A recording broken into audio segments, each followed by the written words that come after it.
بنبي الأكوان اتصلت، نالت بالقرب البركات، من أسرار الرحمة نهلت، فسمت في أعلى الدرجات. جذع حن وسلم حجر، ذكرت في يده الحصيات، من بين أصابعه نبع الماء وظلل في الفلوات. واسأل أحدا لمحبته، أصبح رمزا للحسنات، والأكوان بقرب الهادي قد حازت كل الخيرات. بنبي الأكوان اتصلت، نالت بالقرب البركات.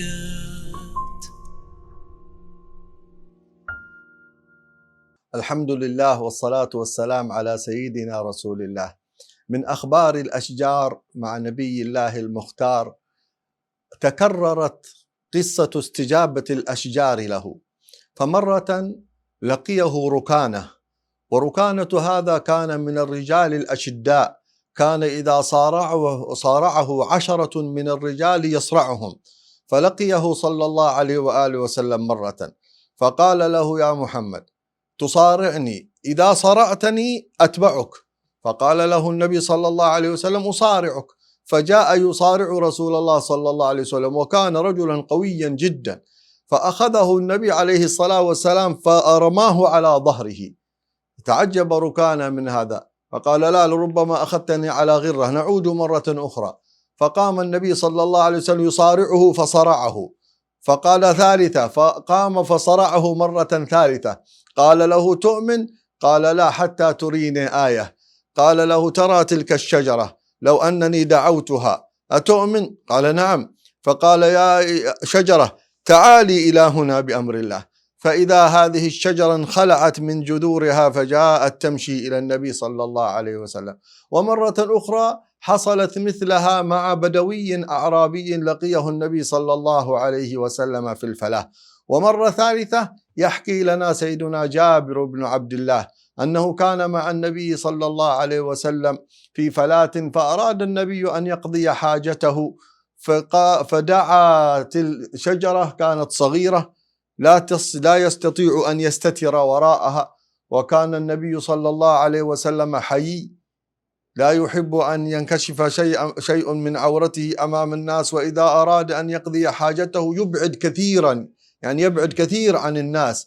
فلما كان كذلك كانت هذه الشجرة لا تكفي لستره، وهناك شجرة أخرى، فأخذ النبي صلى الله عليه وسلم بيد هذه الشجرة فانخلعت، ثم جاء بها إلى عند الأخرى. وفي رواية أخرى أنه قال للصحابي: اذهب فادع لي تلك الشجرة. فجاء الرجل وقال للشجرة: رسول الله يدعوك.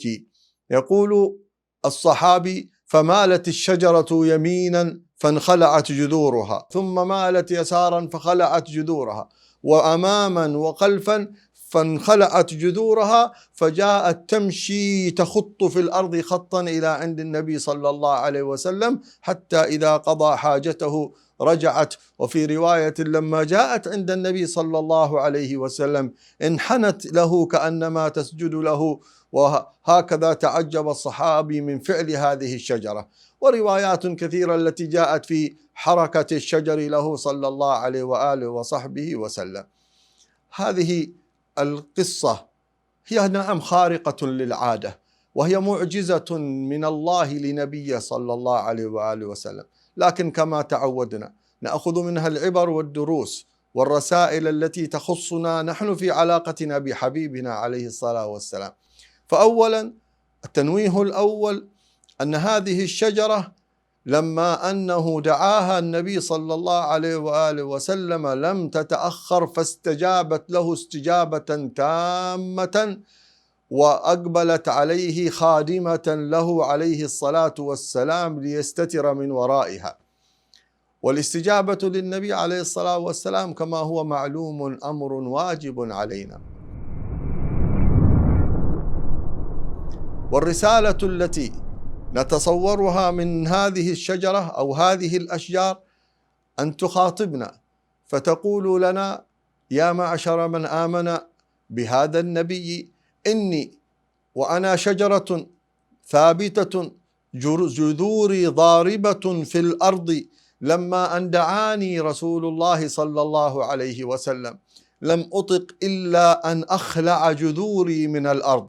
ونحن نعلم أن الشجرة إذا انخلعت جذورها من الأرض ربما تموت، ولكنها انخلعت من الأرض لتأتي إلى النبي صلى الله عليه وآله وسلم.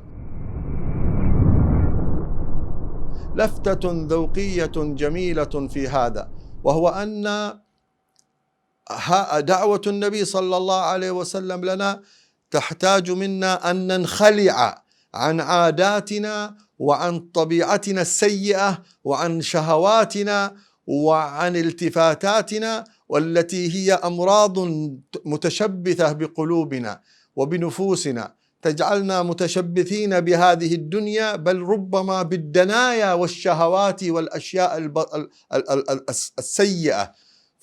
فمن جاءته دعوة النبي صلى الله عليه وآله وسلم فإنها تريد أن تخرجه من الحياة البهيمية الإنسانية الطبيعية التي لا يختلف الإنسان فيها عن الحيوانات ولا يختلف فيها عن الكفار، إلى حياة روحية أعلى وأرقى باستجابته لهذا النبي عليه الصلاة والسلام. فلذلك إذا أردنا أن نستجيب للنبي صلى الله عليه وسلم ينبغي لنا أن نتحمل خلع هذه الجذور. ما الذي يعيننا على أن نحتمل أن ننخلع من ما نحن متشبثون به من شهواتنا؟ إنه الحب والعشق والشوق لرسول الله صلى الله عليه وآله وسلم، ذلك الذي جعل الصحابي يجوع ويظمأ ويتعب ويخرج للجهاد وغير ذلك، ويأتيه المرض والألم مثل بلال فيقال له، فتلطم زوجته أمامه وتقول: وكرباه، فيقول: ليس علي كرب، ويقول: بل قولي وطرباه، غدا ألقى الأحبة محمدا وحزبه.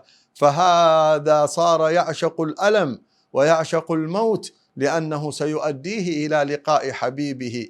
هذا قليل مما نتعلمه من هذه الشجرة التي استجابت لسيدنا محمد صلى الله عليه وآله وسلم. أسأل الله أن يكرمنا بحقيقة الاستجابة والإجابة لدعوته، فنقيم الصلوات كما أمر، ونؤدي الزكوات كما أمر، ونقوم بالفرائض كلها كما أمر، ونجتنب جميع النواهي كما نهى وزجر، حتى ولو كانت مؤلمة ومتعبة ومقلقة لنا، فإن النتيجة نتيجة عظيمة، وهي أن تصافح كف النبي صلى الله عليه وسلم وأن تعان على ذلك. قيل إن هذه الشجرة لأن النبي دعاها، فنور دعوته وقوة نور دعوته هي التي بعثت فيها قوة الحياة لتستجيب. فنحن إذا سمعنا خطاب رسول الله ينبغي أن نفتح له صدورنا ونعلم أن خطابه هو ذات النور الذي سيجذبنا من دنيويتنا إلى روحانيتنا العالية، صلى الله عليه وعلى آله وصحبه وسلم.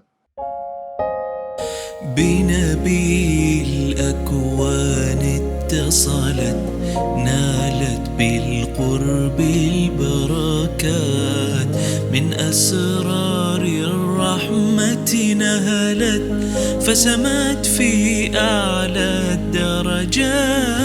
جذع